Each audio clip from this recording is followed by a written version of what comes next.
jeshi la polisi kwenye mkoa wetu wa Rukwa tunawashikilia watuhumiwa 25 ambao tumewakamata kuhusiana na tuhuma za kuhusika kwenye tukio la mauaji ya Henry Shubati Muyuwanga, ana miaka 50. Huyu ni mwalimu wa shule ya msingi Wema iliyoko mkoa wa Songwe.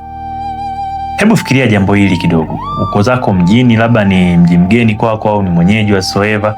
Katika harakati za huku na kule za kusukumana kwenye msongamano, unagusa bega la mtu bila kukusudia, na ghafla ukimya unakatika na kelele zinaanza kwenye hilo eneo. Kabla hata hujakaa sawa, umati unakuwa tayari umeshakuzingira na unasikia neno moja likijirudia kwa ukali sana: mrudishie nyeti zangu, mrudishie nyeti zangu. Kauli hii ikishasikika mtaani sasa hivi unakuwa huna nafasi ya kujitetea na hauna hata sekunde ya kusema nisikilizeni, na kabla neno lolote halijatoka kinywani mwako unajikuta tayari uko chini, unapigwa mikanda, unapigwa makofi, unapigwa mawe, na wakishakulegeza wanatafuta mafuta na kuchoma moto mpaka wahakikishe umekufa.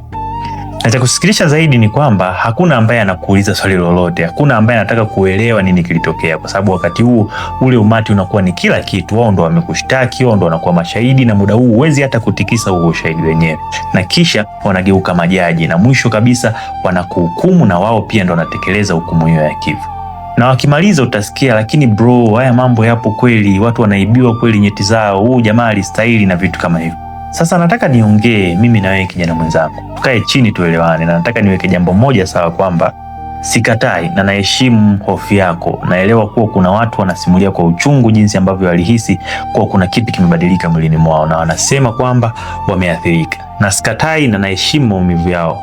Kwenye mazingira haya ya hofu, huenda kuwa ni kweli hasira yao inakuwa kubwa, lakini hebu tuelewane kidogo. Maumivu ya mtu mmoja, hata hayo makali kiasi gani, hayawezi kuwa tiketi ya kuondoa uhai wa mtu mwingine bila utaratibu. Na kama tukikubali ili liendelee, tutambue kwamba tunaruhusu mfumo ambao siku moja unaweza kukunasa hata wewe ukiwa hauna hatia.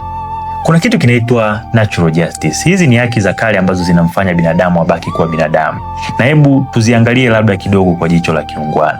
Haki ya kwanza ni auri alteram partem, kwamba kila mtu ana haki ya kusikilizwa, na hii hata Mungu mwenyewe mwenye kujua yote alimuuliza Adamu pale bustanini, umefanya nini? Na akampa nafasi ya kujieleza kabla hajamhukumu kuondoka bustanini. Lakini umati wa siku hizi hauulizi, wao wanakupiga tu. Ya pili ni nemo judex in causa sua, kwamba usiwe jaji kwenye kesi yako mwenyewe. Hauwezi wakati huo moyo wako unatetemeka kwa hasira, unapokuwa na mchecheto, huwezi kuwa jaji kwa sababu unakuwa tayari umeshachagua upande na hauwezi kuona ukweli zaidi ya kisasi. Tatu ni haki ya kujua tuhuma. Kwenye mob justice unajua unachotuhumiwa ukiwa tayari unapigwa. Hauna muda wa kufikiri wala kuuliza wala kusema na kutoa ushahidi wowote. Haki ya nne ni haki ya uwakilishi. Mtu mmoja dhidi ya watu 200 wenye hasira kali ambao wanampiga haijakaa sawa na sio haki. Hii kinachofanya ni mauaji ambayo yamejipanga tu nyuma ya kivuli cha hasira ya wananchi. Tano ni ushahidi wa kweli. Hisia sio ushahidi. Kuna yule ambaye anasema nilijisikia vibaya, msisimko, sijui nini. Haya maneno matupu hayatoshi kuondoa uhai wa mtu. Na haki ya mwisho ni haki ya kukata rufaa. Na hapa ndipo mpo anakuwa pachungu kidogo, kwa sababu ukishamuua mtu leo na kesho ikagundulika kwamba hana hatia, ile mikono yenu ambayo ilitumika kumchoma moto, kumpiga mawe, vibao, haiwezi kumrudisha kuwa hai ili apate haki yake. Kuna ukweli mmoja mchungu sana ambao tunatakiwa tuujue, kwamba kama ukimuua muuaji au mkosaji, idadi ya wauaji na wakosaji haipungui, lakini inabaki ile ile. Lakini kumuua mtu kwa sababu amekudhuru, unakuwa ni wewe ni pacha tu huyo mtu. Tofauti yenu ni kwamba mmoja wenu alikuwa anafanya jambo lake kwa siri, lakini wewe umeamua kufanya hadharani, umeamua kufanya mbele ya watoto, mbele ya majirani na mbele ya jicho la historia, na maumivu yako yanakufanya uwe mkatili na mnyama. Najua kwamba unaweza ukawa unahisi tofauti, na hofu ya kuibiwa nyeti inatisha kimsingi, lakini inatakiwa kujiuliza kwamba ukishamzuru mtu asiye na hatia na ukawa sababu ya kifo chake, wewe unakuwa umemaliza maumivu yako au unakuwa umeanzisha maumivu kwa familia nyingine ambayo haikukosea jambo lolote kabisa? Namaliza kwa kusema kwamba sisemi mhalifu aachwe, lakini nasema tu kwamba mpe kila mtu haki yake ya kusikilizwa, kisha tuiache sheria ifanye kazi yake. Kwa sababu ipo siku ambayo wewe pia utasimama mahali ambapo utashtakiwa kwa kitu ambacho ukifahamu kabisa.